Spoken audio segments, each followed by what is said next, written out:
Hello aspirants, looking at current affairs for 28th November. The 8 news items we have picked up from the Hindu are these. The first one, armed men free Khalistani leader.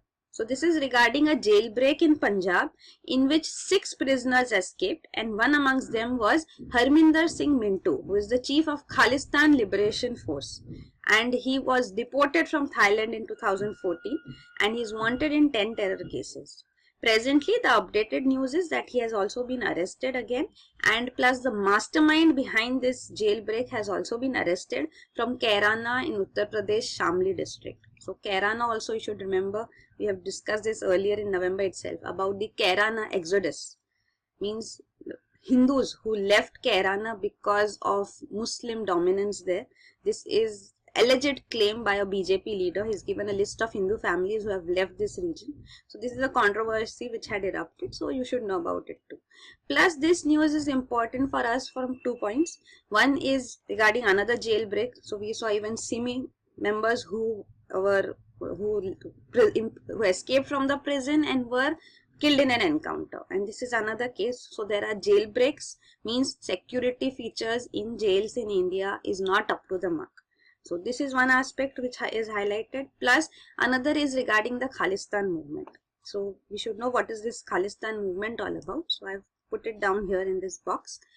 Khalistan is demand of some sections of the Sikh for a separate nation for themselves. So this is a Sikh nationalist movement, and the initiation of this demand can be traced back to 1940 when Muslim League passed the Lahore Resolution claiming for a country for the Muslims called Pakistan. So when it was felt that the Muslim minority is demanding a separate nation for themselves as against the Hindu majority nation. So then Sikh, another minority community, a religious minority community, demanded Khalistan as their separate nation.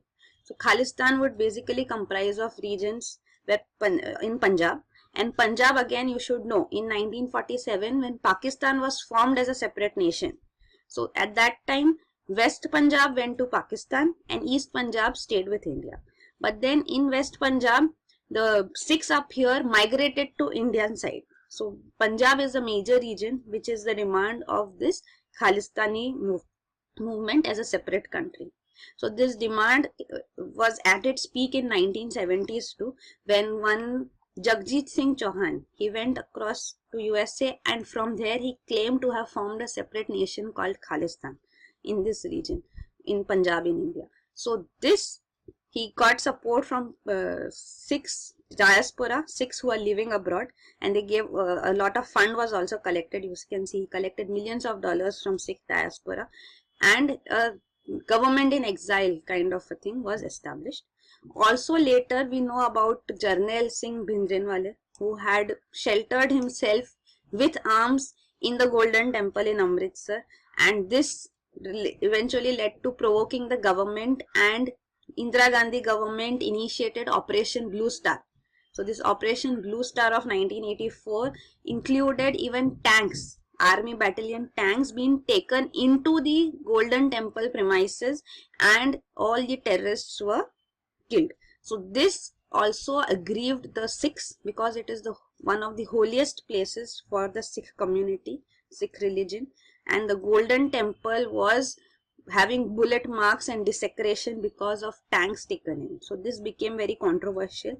Eventually, 2 Sikh bodyguards of Indira Gandhi assassinated her in November 1984, and after that we know about the Sikh riots too, anti-Sikh riots which took place majorly in Delhi and all over India too, in which Sikhs were targeted for assassination of Indira Gandhi. So this is the whole issue about Khalistan and this developments later. So Khalistan movement is also present right now too. That is what is highlighted. So there is a separate organization which you see and leaders who are still existing, and they still have this dream to form Khalistan as a separate nation. Then the next news item is your rail journey is set to get smoother, safer and smoke free. So this is regarding Indian Railways giving additional function to travelling ticket examiners. So their core function is examining ticket checking. But apart from that, now they have been empowered to fine passengers who are found smoking or littering in trains. Also, they will coordinate with security agencies, that is the GRP, Government Railway Police, and RPF, Railway Protection Force. So anything security related issue can be alerted to these authorities, security agencies, plus also especially with respect to child trafficking. So if the TTE has some doubts that some issue is there, security related issue, the security forces need to be alerted. So this is additional function to ensure that railway journey for passengers is smoother, safer and smoke free. Then the next news item is India to restore grounded aircraft in Afghanistan. So India has provided arms, military equipments to Afghanistan, and in 2015 we had supplied 3 Cheetal utility helicopters and 4 Mi-25 attack helicopters to Afghanistan. Afghanistan has its own wish list of equipments, army equipments, which it wants from India too. So India is slow on this and this has provided some support as well. Now what is Afghanistan demanding is spare parts being supplied and support for its aircraft. So Mi-25 helicopter has been grounded due to lack of spares. So the spare parts which are required, servicing which is required, is a problem. So for this, India is also helpless because these spares would come from Russia. So it's a Russian helicopter. So what is required now is a trilateral framework agreement among India, Afghanistan and Russia on this aspect. So this is bound to take place hopefully when the 6th Heart of Asia Ministerial Summit will take place in Amritsar in a few days. So this Heart of Asia Ministerial Conference, what is it to, we'll discuss. We have discussed it earlier too. So this is the whole issue. So what is this Heart of Asia Ministerial Conference is regarding Afghanistan. So there are 14 members under it, Afghanistan and its neighbors, and all these have come together. It's called Heart of Asia Istanbul Process to discuss issues concerning this region, this neighborhood, and especially counter-terrorism, counter-narcotics, all these related aspects will be highlighted. Security related aspects, economic, infrastructure development, military security related issues, all are discussed. So it has its annual meetings, and last meeting in 2015 was in Islamabad. In 2016 it is in Amritsar. Even USA is supporting an observer in this meeting, so along with 20 other countries, because USA is not actually in the neighborhood. So this is Afghanistan's wish list too, you can see. This is what India has already provided to Afghanistan, the Cheetal choppers and Mi-25 helicopters. Then this is the members of Heart of Asia Istanbul Process. These are 14 members: Russia, China, India and Afghanistan neighbors, Turkey, all these are members here. This is regarding, it was initiated in 2011 for working together. Then the next news item is Judiciary failed to fill 4,937 vacancies in lower courts center. So the tussle between the executive and the judiciary on judicial appointments has been discussed quite often now. You should be knowing about NJAC too, National Judicial Appointment Commission, which was to be formed by a bill, an act, a constitutional amendment act passed by the parliament, but it was rejected by the judiciary as unconstitutional, as it does not allow precedence to the judiciary in judicial appointments. So on that aspect, it violates judicial independence. So that aspect was the ground on which NJSC Act was called unconstitutional, along with even the Constitutional Amendment Act for that matter. So both the acts were unconstitutional, and now judicial appointments would take place again by the former method, that is collegium system. Also an MOP, Memorandum of Procedure, because collegium system is also not up to the mark, because that is solely giving authority to judges to appoint. What the executive wanted, equal say of both judges and executive, but then that was rejected by the judiciary. So now we go back to the former method, and judiciary itself has said that collegium system requires improvisation, and it has asked for an MOP, Memorandum of Procedure, to be formed by the government. So that is been formed by the government and has been given to the judiciary for its views, but the judiciary has not given its views yet. Plus the appointments, the vacancies which are already there. So these judicial appointments are basically through collegium system for all high courts and the Supreme Court. So these judicial appointments have been delayed. So judiciary is crying over the matter. We have heard even the Chief Justice of India making emotional appeals to the center to hasten the process, to not let vacancies stay for long because it affects the judicial functioning. So this was the tussle. Now what the center has brought into the whole matter is appointments at lower courts. So higher courts, high courts and Supreme Court appointments through collegium. The lower courts means district courts and other courts on civil and criminal aspect. All these courts appointments are done by the judiciary, and there is a huge amount of vacancy in lower courts too. So that has been highlighted. There are 4,937 vacancies in lower courts, and judiciary has not filled them. So it's kind of a tit for tat, that when you are accusing us that we are not filling vacancies, we are delaying the process. There's already a delay on your part too. So this is the point highlighted. Plus these vacancies, judicial vacancies, have their effect on completion of cases. So then it results in pendency of cases. So many cases stay pending for years. And when cases stay pending, then under trials stay behind bars for years. Sometimes under trials stay behind bars for more than the maximum term which they would have got if they would be convicted. So under trial means trial is going on in the court. Final judgment has not come.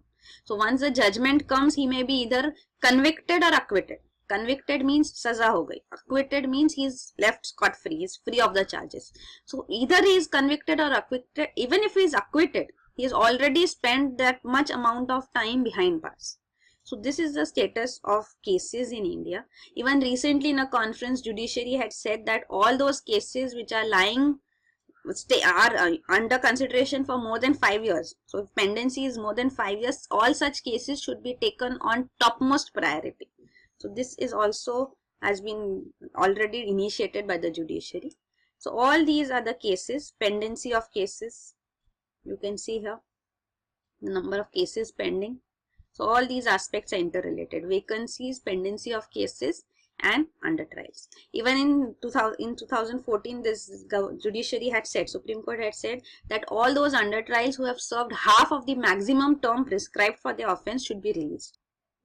Then the next news item is expenditure by states on key sectors remain flat. So this is regarding 14th Finance Commission's recommendation being put into effect and its result. So 14th Finance Commission had recommended that the share of central taxes devolved to states, given to states, should be increased from 32% to 42%. So there's a more share from center going to the states. And these are untied funds. So untied funds means, tied funds basically means it's tied to a particular program scheme for a particular purpose. Untied means not tied to any particular purpose, means the states have full discretion to use it for whatever scheme sector they feel is necessary. So then for social sector schemes only, majorly the funds are used by the government. So social sector schemes like in expenditure on health, education, rural development. So these three areas dominate. So now the study is showing that expenditure by states on key sectors remains flat, means compared to previous years, presently the expenditures are at the same level. So that is the flatness. You can see the graph down here. So this expenditure has remained flat is what they say, that based on previous years 14, 15, 15, 16, 16, 17. The increase has not, there has not been any major drastic increase. So this is what is highlighted. So this, now the central government has devolved its responsibility. It is giving more autonomy to the states, and it has been given funds, and the states are supposed to implement schemes. So that is what is there. The tied transfers as a proportion of gross tax revenues of the union government has reduced by 6.5%, while untied transfers increased by 8.5% in the 2 years post the 14th Finance Commission's recommendations, which were accepted in 2015-16. So this is the whole issue. Then the next news item is Jaitley takes up cudgels for Urjit. Former Union Minister Jairam Ramesh says that either Urjit Patel, the RBI governor, is guilty of misleading the nation about RBI's preparedness on demonetization, or he has sacrificed RBI's autonomy and went ahead hand in gloves with the government's decision. So in either cases, he asked for resignation of RBI Governor Urjit Patel. Finance Minister Mr. Arun Jaitley has come to his defense, and he says that there is no need for Urjit Patel to come and defend himself. The officers, he says, the people in public offices perform in terms of action and policy and are not to be judged by how often they appear in front of cameras. So Urjit Patel has been low profile post demonetization, so that is also defended. So there is of course a need for better preparedness, that is clear, because ATM recalibration issue too that we are facing presently is because of the new currency notes being of different size too. So that requires that the ATM machines have to be physically recalibrated so that these new currency notes can be used through the ATMs. Plus also the software update is required in each ATM. So this is physical and technological recalibration at each ATM to ensure that these new currency notes can be withdrawn from these ATMs. So this is being discussed here, that how this will take place. So these are the cassettes where these various denomination notes are placed, and then there is a spacer here, it says. So this spacer needs to be installed so that how much spacing based on the size of the note. So this recalibration is here, and of course technological recalibration so that the machine can recognize new currency notes. So all that is required in each ATM. Then the next news item is the world of aviation did not believe that a solar powered plane could be made. So an aviator from Switzerland, Bertrand Piccard, he had gone on a he was a co-pilot on a first solar powered flight around the world. So this he has accomplished, first world round the world trip in July 2016. So he was one of the pilots here, and this is the spacecraft used. This is called Solar Impulse. So Solar Impulse and Solar Impulse 2 have been developed by this duo, and this has the wings here, you can see, has solar panels, solar cells, which are placed up here. You can see number of solar cells which it uses, around 17,000 solar cells, and it flew 40,000 kilometers for this whole round the world trip. So this is an accomplishment done. So of course it requires solar energy, so it will have its limitations too. There are batteries up here placed too for storage of energy, but this is an initiative. It can show how the aviation sector can turn green too. So that's what the statement is, that solar power, without any fuel, an aircraft can fly. So this is a huge initiative towards clean energy, clean environment too. Then the next news item is Garangutan Dome set to keep Chernobyl safe for generations. Chernobyl nuclear power plant is in Ukraine, and it is known for the worst nuclear disaster which took place in 1986 when Ukraine was part of USSR, Soviet Union, and this nuclear disaster was due to a stress test. So it was a power failure stress test which was planned and was conducted on number 4 reactor in Chernobyl nuclear power plant, and the power systems were deliberately switched off. All the safety systems were deliberately switched off to undertake the stress test, and it actually backfired, and radioactive isotopes spread into the atmosphere for 9 days. It affected 3/4 of Europe and entire Western USSR. So it is the worst nuclear disaster in terms of cost and the human life lost and affected as well. So many deaths, as well as the radioactive effect which is seen through generations also. So of course the Soviet Union government then covered up the nuclear disaster with a dome, but presently what is in news is the Ukrainian government has built a much larger dome on it, which is as big as 2 football grounds and taller than the New York Statue of Liberty. So it's the world's largest metal movable structure which has been built over this to ensure that this fallout, radioactive fallout, does not affect any more of the community. So this is safeguarding the future generation is taken into consideration for building this dome. So this is in news. The third nuclear reactor in Chernobyl continued to function and it produced electricity till 2000. So that is also there. This is regarding the news here.